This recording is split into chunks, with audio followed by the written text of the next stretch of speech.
CVV 111ನೇ ಜಯಂತಿ ಹಾಗೂ 30ನೇ ದತ್ತಿ ದಿನಾಚರಣೆ ಅಂಗವಾಗಿ ಪ್ರತಿ ವರ್ಷದಂತೆ ಇಂದು ರಕ್ತದಾನ ಶಿಬಿರ ಚಿಕ್ಕಬಳ್ಳಾಪುರ ಹೊರವಲಯ ಕೆವಿ ಕ್ಯಾಂಪಸ್ ಒಳಾಂಗಣ ಕ್ರೀಡಾಂಗಣದಲ್ಲಿ ಬೃಹತ್ ರಕ್ತದಾನ ಶಿಬಿರ ಏರ್ಪಡಿಸಲಾಗಿತ್ತು.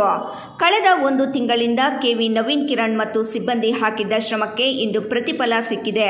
ಕಳೆದ ವರ್ಷವೇ ಚಿಂತಾಮಣಿ ಎಂಸಿ ಸುಧಾಕರ್ ನಡೆಸಿದ ರಕ್ತದಾನ ಶಿಬಿರವನ್ನು ಬ್ರೇಕ್ ಮಾಡಲು ಯತ್ನಿಸಿದ್ದು ಕೇವಲ 2830 ಯೂನಿಟ್ ರಕ್ತ ಸಂಗ್ರಹಿಸಲು ಶಕ್ತರಾಗಿದ್ದರು. ಅದನ್ನೇ ಚಾಲೆಂಜ್ ಆಗಿ ಸ್ವೀಕರಿಸಿದ ಕೆವಿ ನವೀನ್ ಕಿರಣ್ ಈ ವರ್ಷ ಸುಮಾರು 4000 ಯೂನಿಟ್ ರಕ್ತ ಸಂಗ್ರಹಿಸಿ ಇಡೀ ಜಿಲ್ಲೆಯಲ್ಲಿಯೇ ನಂಬರ್ 1 ಪಟ್ಟಕ್ಕೆ ಏರಿದ್ದಾರೆ. ಹಾಡು ಭಾಷೆಯಲ್ಲಿ ಹೇಳಬೇಕೆಂದರೆ ರಕ್ತದ ಕೋಡಿಯನ್ನೇ ಹರಿಸಿದ್ದಾರೆ ಎನ್ನುವಂತಾಗಿದೆ. ಇಂದು ಸಂಗ್ರಹಿಸಿದ ರಕ್ತದಾನ ಶಿಬಿರ ಇಂಡಿಯಾ ಬುಕ್ ಆಫ್ ರೆಕಾರ್ಡ್ ಮತ್ತು ಕರ್ನಾಟಕ ಬುಕ್ ಆಫ್ ರೆಕಾರ್ಡ್ ಎರಡಕ್ಕೂ ಭಾಜನರಾಗಿದ್ದಾರೆ.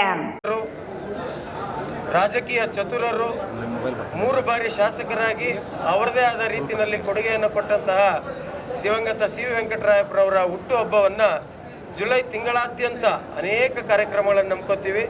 ಅದರಲ್ಲಿ ಅತಿ ಮುಖ್ಯವಾದದ್ದು ಮಹತ್ವವನ್ನು ಪಡ್ಕೊಂಡಿರ್ತಕ್ಕಂಥದ್ದು ರಕ್ತದಾನ ಶಿಬಿರ. ಕಳೆದ 1.5 ತಿಂಗಳಿನಿಂದ ನಮ್ಮ 2 ಶಿಕ್ಷಣ ಸಂಸ್ಥೆಗಳಲ್ಲಿ ಕಾರ್ಯನಿರ್ವಹಿಸ್ತಾ ಇರ್ತಕ್ಕಂಥ ಸಿಬ್ಬಂದಿ ವರ್ಗದವರು ಪಟ್ಟಿರ್ತಕ್ಕಂಥ ಶ್ರಮಕ್ಕೆ ನಿಜವಾಗ್ಲೂ ಸಹ ಮನ್ನಣೆಯನ್ನು ಸಿಕ್ಕಿದೆ ಅಂತ ಹೇಳ್ತೀನಿ. ಇವತ್ತು ಇಡೀ ಚಿಕ್ಕಬಳ್ಳಾಪುರದಲ್ಲಿ ಒಂದು ರಕ್ತದ ಮಹೋತ್ಸವ ನಡೀತಾ ಇದೆ ಅಂತ ಹೇಳಿದ್ರೆ ತಪ್ಪಾಗಲಾರ್ದು. ಈಗ 12 ಗಂಟೆ ಸಮಯಕ್ಕೆನೇ 1500ಕ್ಕೂ ಹೆಚ್ಚು ಯೂನಿಟ್ಗಳ ಶೇಖರಣೆ ಆಗಿದೆ. ಈ ಬಾರಿ ದಾಖಲೆ ಮಟ್ಟದಲ್ಲಿ ಆಗ್ತದೆ ಅಂತಕ್ಕಂಥ ದೃಢವಾದ ವಿಶ್ವಾಸ ನನಗಂತೂ ಇದೆ. ನಮ್ಮ ಒಂದು ಕರೆಗೆ ಸ್ಪಂದಿಸಿದಂತಹ ಪ್ರತಿಯೊಬ್ಬ ರಕ್ತದಾನಿ ಇವತ್ತು ನಾವು ಎಷ್ಟು ಯೂನಿಟ್ ಮಾಡ್ತೀವಿ, ಏನು ದಾಖಲೆ ಮಾಡ್ತೀವಿ ಅನ್ನೋದಕ್ಕಿಂತಲೂ ಈ ಭಾಗದಲ್ಲಿ ರಕ್ತದಾನದ ಬಗ್ಗೆ ಜಾಗೃತಿ ಮೂಡಿಸಿದೀವಲ್ಲ, ಇದರ ಬಗ್ಗೆ ನಿಜವಾಗ್ಲೂ ಸಹ ನಮಗೆ ತೃಪ್ತಿ ಇದೆ.